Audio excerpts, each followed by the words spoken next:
conversation. Maybe I'll ask a couple questions. Maybe I won't ask too personal because she'll be there. But maybe I'll just ask a couple questions. Some lighthearted if questions. If your girlfriend goes, yeah. Is that what you're saying? Are you saying if your girlfriend goes, you're a definite? If my girlfriend goes, I'm a definite. Because it brings somebody with me and kind of, you know, and I just feel like you could kill two birds with one stone. I take my mom out for Mother's Day. My girlfriend wants to meet her. She gets to meet her, you know, and it makes the situation just a little more bearable, maybe. I don't know. But the fact that I'm thinking about, because I never thought about this before, but like I said, it's some of it might be my girlfriend, some of it definitely the podcast. I'm talking about these things, and because I'm all about relationships and stuff like that. Like I don't need to repair every relationship. Some relationships are just they're gone. But my mother is around. There are things I want to know about my life that she's privy to because she knows and I don't know. You know, it'll better help me understand. I don't know the relationship she had. I don't know the relationship she had with my dad. I don't actually know if it was a one-night stand or was it a little courtship. Were they seeing each other for a little while before he jetted off to the Air Force? I have no idea. Okay, so let's tie this all up so we can get out of here. But I also have a one last question for you after I tie this up. So, you just mentioned something about I don't know how you said it, but you said something to the extent of if you don't ask it, you could die or like if you. What was that you said? Oh, I was saying what Louis Anderson had said, talking about your parents. His one bit of advice as I was listening to his podcast was like, ask the questions now while they're still alive. And that was a general statement. Just ask the questions now if you have questions. Ask the question. Okay, just ask the question. So for the men that's out there that are raising daughters, the conversation that this whole experience that you're having with your oldest daughter right now that we spoke about. Yeah.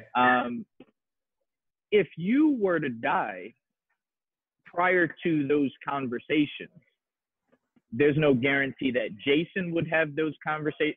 Her mom would, because you already said her mom is doing that. But she may not have had a man. If you were to die, using your same quote that you just said from Louis, she could have missed that from a man in her life. Whether she likes it or not, she could have missed out on.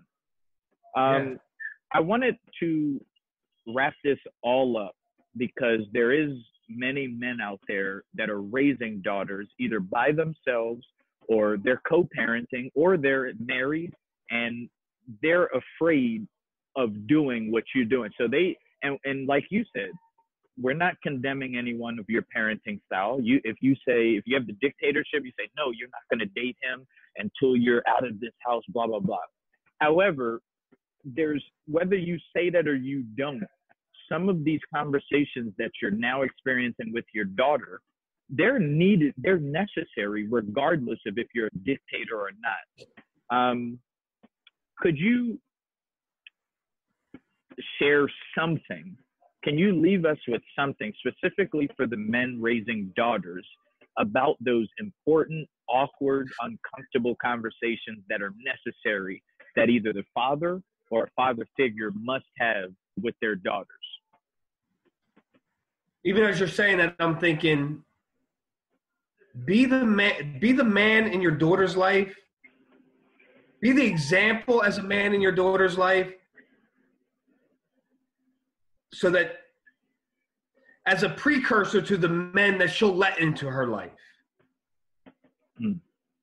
If you're a dictator, if you're hard and you're a dictator, she may very well end up with a man like that. Cook for me, clean for me. Do this for me. I'm the breadwinner. You do this, you do this, you do this. I don't want my daughter with a man like that. No guarantees. I try to be the example as a man in her life of what she may look for in a man. Someone that values her, someone that values her opinion, someone that's willing to just talk with her, someone that shares the household responsibilities with her. Right now, she's sharing them with me because I'm like, yo, you got to wash those dishes. But that's what I would say. Because you can't, if you don't have these conversations, I think you just touched on it a little bit, but I just want to turn up the volume a little bit because this is so important, especially with those fathers out there raising daughters. If you don't have that conversation like you had in the car that time, the boy or the young man, his voice is going to be louder, and eventually your voice is going to be less loud. It's eventually your voice is going to have a lower volume than the boy or man if you don't do it and do it early. You have to do it based off of what I'm hearing from you. You have to do it when it's uncomfortable. If you're in a comfortable situation where you're just sitting down with, it's too late. If it's comfortable to have those real conversations with your daughter, it's too late. I love when you said it was a little bit uncomfortable. You had to time it. You had to get her in this situation. You were planning the uncomfortability, the awkwardness. What do you think about that? No, I agree. And it was early on. She had her first cell phone at, she's 15 now. Sexting too. You talked about the sexting. Yeah, that was good. Yeah. I think I got her first cell phone at 11 maybe. And I think I had the discussion with her around 12. And it was around that time she had begun to ask, could she have friends' numbers? And some of those friends included boys. And she would ask, can I have such and such's number? So it was about 12 years old where I had the first conversation with her. And Anna was talking to her about other things about her as a girl and her body and all that prior to that. Got the book with all the images, and everything like that. One of those books you would share with your daughter. But yeah, you gotta, yes, you're right. If you don't have the conversation with her, someone else is going to have a conversation with her. And you know who it's going to be? It's going to be someone else's father. It's going to be someone else's father that had the conversation with his son, and it may not be a good conversation. And now he's having that same conversation with your daughter. So your voice needs to be the loudest. And I didn't even think about that, but you made a good point with that. Definitely. Your voice needs to be the loudest. I love that, man.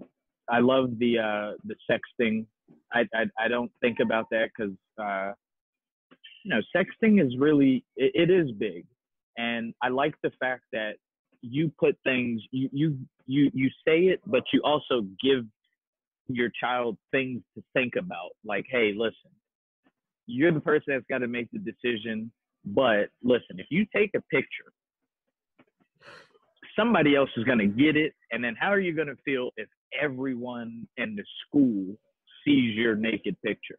And again, it's just another awkward, uncomfortable conversation. So fathers, this is a charge. This is a challenge.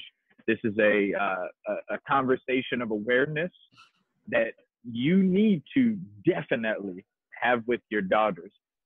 This is John F. Fontanez, and this is our 6th episode. So if this is your first time catching us, go back and listen to the other 5, catch up on the story. He has an amazing, amazing story.